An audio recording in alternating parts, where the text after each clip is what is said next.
dawamul ubudiyah zahiran wa batinan ma'ahudul qalbi dawamul ubudiyah zahiran wa batinan ma'ahudul qalbi ma'allah. Demikian keterangan di dalam satu kitab. Jangan, itu enggak dapat rahmat malah nisfu Syaban. Fa inna haula'i la yughfaru lahum, maka mereka semua itu tidak ada mendapat ampunan Allah bagi mereka itu hatta yatubu wa yutsraku, sehingga mereka itu bertaubat kepada Allah dan meninggalkan perilaku seperti itu. Tapi itu sulit.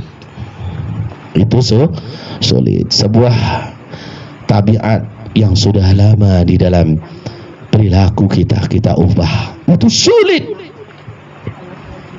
Sebuah kebiasaan di dalam diri kita, misalnya seorang pemarah, suruh berhenti, jangan jadi orang pemarah lagi, jadi orang pemaaf. Itu sulit, sangat sulit.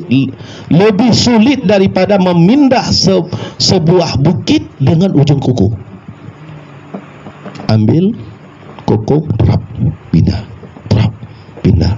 Itu satu bukit. Mau kita pindah gunung Gurudung, kita pindah dengan ujung kuku. Mampu enggak? Enggak mampu, kecuali Allah yang Makanya kita perlu rahmat Allah. Ini tabiat kita itu malas ibadah kepada Allah, tabiat kita, akhlak kita buruk, akhlak batin kita suuzan dengan orang lain, ghadab, pemarah, kita iri, kita dengki sama saudara-saudara. Itu semuanya sumber segala kejahatan. Itu semuanya sumber segala penyakit kita. Sudah bertabiat di dalam hidup kita, malah sampai kita sudah tua masih bersikap kita pendendam. Masih sikap kita bakhil, kerit bahasa aja ya, kerit. Apa sanggup kita ubah? Kita pengen berubah semuanya jadi orang baik, nggak bisa kalau tidak dengan rahmat Allah. Makanya melalui zikir Allah terbukalah pintu rahmat, maka Allah akan membersihkan hati kita. Makanya apa fungsinya zikir itu?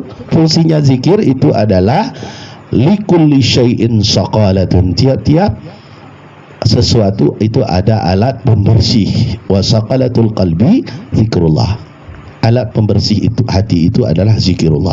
Hati itu membersihkan penyakit-penyakit batin, mengubah tabiat-tabiat kebiasaan buruk kita menjadi kebiasaan yang baik. Dari sifat bakhil kita diubah oleh Allah karena Allah sayang sama kita, karena kita selalu meminta ridhanya Allah, kita selalu meminta rahmatnya Allah. Melalui zikir-zikir tadi Allah akan membersihkan sifat-sifat batin yang buruk dengan sifat mahmudah. Allah isi karena dia sayang, karena dia ingin menjadikan kita sebagai hambanya. Kita pun ingin menjadi hamba Allah yang bersungguh-sungguh. Maka itu antara lain hikmah kita malam ini bercerita tentang bulan nisfu Syaban, tapi juga kita mengambil hikmah bahwa membersihkan batin ataupun mengubah tabiat kita itu dengan mendekati diri kepada Allah. Mendekati diri kita kepada Allah itu salah satunya tidak ada jalan lain tidak ada jalan lain kecuali dengan itu beribadah kepada Allah. Inti dari ibadah itu adalah zikir. Aqimus salat dari zikri. Dirikan salat itu adalah penghulu segala ibadah. Tapi hakikat salat itu aqimus salat dari zikri. Dirikan salat itu untuk berzikir kepadaku, mengingatku. Maka perbaiki kualitas zikir kita. Kalau zikir kita sudah baik, salat kita baik, ibadah kita baik, akhlak kita pun akan menjadi baik. Kita semua mungkin kita bertanya, apa yang paling baik akhlaknya seseorang di muka bumi? Nabi Muhammad sallallahu alaihi, karena Allah mengatakan begini, yaitu innaka la khuluqun azim, sesungguhnya engkau sebaik-baik, engkau memiliki akhlak yang agung. hanya Rasulullah yang diakui oleh Allah memiliki akhlak yang agung. Kemudian Allah mengatakan di dalam Al-Quran, laqad kana lakum fi rasulillahi uswatun hasanah. Sungguh ada pada Rasulullah itu contoh teladan yang baik. Kenapa? Karena akhlaknya bagus. Kenapa akhlaknya bagus? Karena akhlak Rasulullah itu diperbaiki sendiri oleh Allah, dididik sendiri oleh Allah. Kita pun sendiri untuk memperbaiki akhlak kita sendiri nggak mampu kita orang yang malas salat berjamaah jadi orang pim salabim abrakatraba. Dalam semalam kita jadi orang taat, jadi orang yang salat istiqamah, orang yang berzikir, orang baik akhlak. Enggak mungkin kecuali dengan pertolongan. Maka Allah itu mengatakan begini, ujung ayatnya, liman kana yarjullaha yaumil akhir, yaitu orang-orang yang mau menjadikan Nabi Muhammad itu sebagai figur contoh teladan yang baik adalah orang-orang yang mengharap bertemu dengan Allah pada hari kiamat. Orang yang bertemu dengan hari kiamat mengharap bertemu dengan Allah, menandakan ada orang yang tidak mengharap bertemu dengan Allah. Ada orang yarju liqa Allah, mengharap bertemu dengan Allah yaumul qiyamah. Ada orang yang lam yarju liqa Allah. Ada hadis kok, kata Rasulullah, man kan ahabba liqa Allah ahabballahu liqa'ahu. Siapa yang rindu ingin bertemu dengan Allah, maka Allah pun rindu ingin bertemu dengan orang itu. Bagaimana orang yang rindu itu? Nampak dia beribadah kepada Allah dengan banyak, berzikir yang banyak. Itu tanda orang mau bertemu dengan Allah dalam keadaan ridha Allah. Wa man kariha liqa Allah, barang siapa yang membenci bertemu dengan Allah, karihallahu liqa'ah, maka orang itu juga, maka Allah pun benci bertemu dengan orang itu. Apa sih tanda orang yang ingin yang benci bertemu dengan Allah? Orang yang larut di dalam memperturutkan hawa nafsunya di dunia.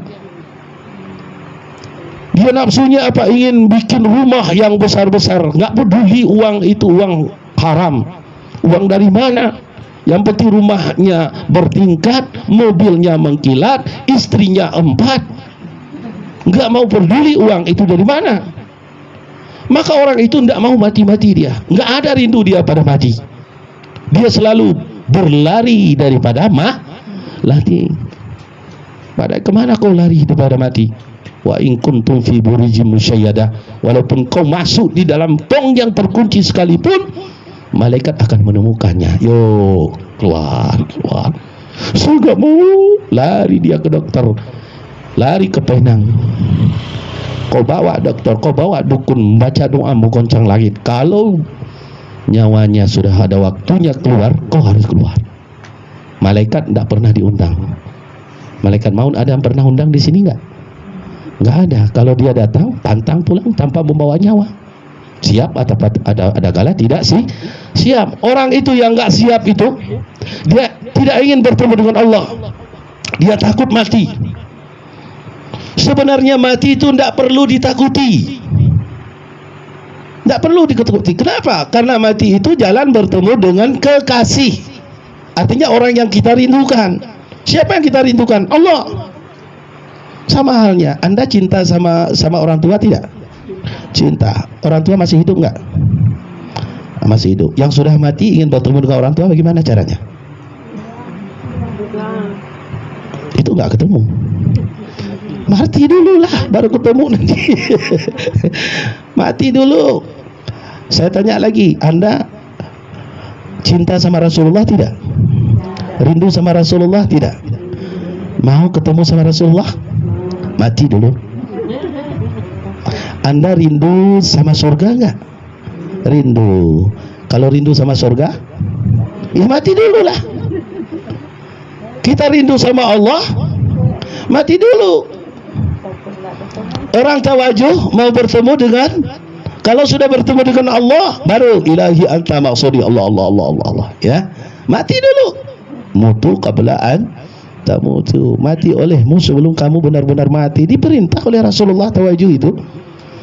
tafakur seolah-olah kita mati, ya, mati sudah masuk dalam kubur, terus kita disiksa. Prosesnya bagaimana di alam kubur, bangkit hari kiamat, sudah bangkit, ketemu kita dengan guru, dengan para nabi, bertemu dengan Allah di situ, ya.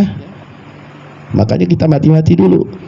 Ya, mudah-mudahan kita semua menjadi golongan orang yang rindu bertemu dengan Allah, ya. Kita ciptakan bagaimana kita merindukan dengan Allah kalau kita tidak membuat hubungan baik dengan Allah. Orang yang tidak baik hubungan dengan Allah, pasti dia tidak ingin bertemu dengan Allah. Sebelum kita mati, berbuat baiklah dengan Allah. Sebelum kita mati, bikin hubungan baik dengan Allah. Makanya Rasulullah mengatakan, wasilu bainakum wa baina rabbikum bikasrati zikrillah. Perbaikilah hubungan kamu dengan Allah itu melalui banyak zikir, melalui banyak zikir. Kalau kita sudah berzikir yang banyak, kita terhubung dengan Allah. Siapa yang mengingatku? Niscaya aku mengingatku. Siapa yang mengingatku? Aku mengingat dia. Siapa yang merindui aku? Aku merindui dia. Siapa yang berjalan kepadaku? Aku lari kepadanya. Maka orang berzikir itu berarti kita mau datang kepada Allah, Allah pun datang kepada kita dengan rahmat dan pengampunannya. Bahkan Allah Subhanahu wa taala mengatakan, wa alla wastaqamu ala tariqati. Kalau seseorang itu istiqamah di dalam menjalani tarekatku, la asqainahum ma'an ghadaqa. Niscaya kami teruskan air yang dapat menghilangkan kehausan. Apa air dapat menghilangkan kehausan? Adalah air ma'rifah. Allah akan memperkenalkan diri kepada kita. Ini zikir juga nih.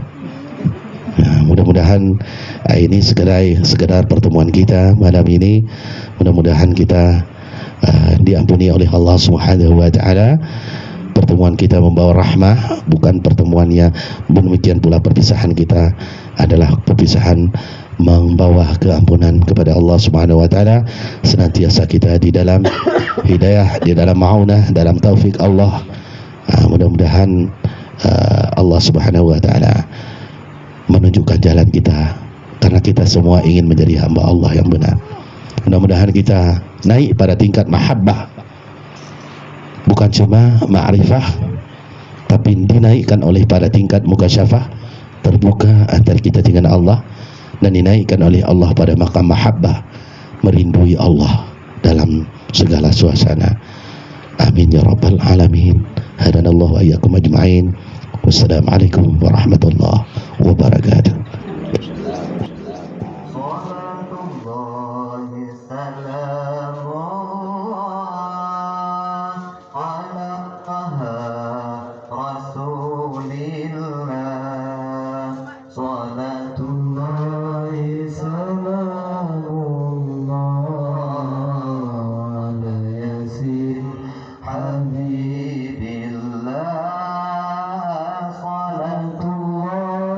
Salam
selamatkanlah iman kami, selamatkanlah agama kami, bi'alil badri ya Allah, selamatkanlah agama kami, bi'alil badri ya Allah,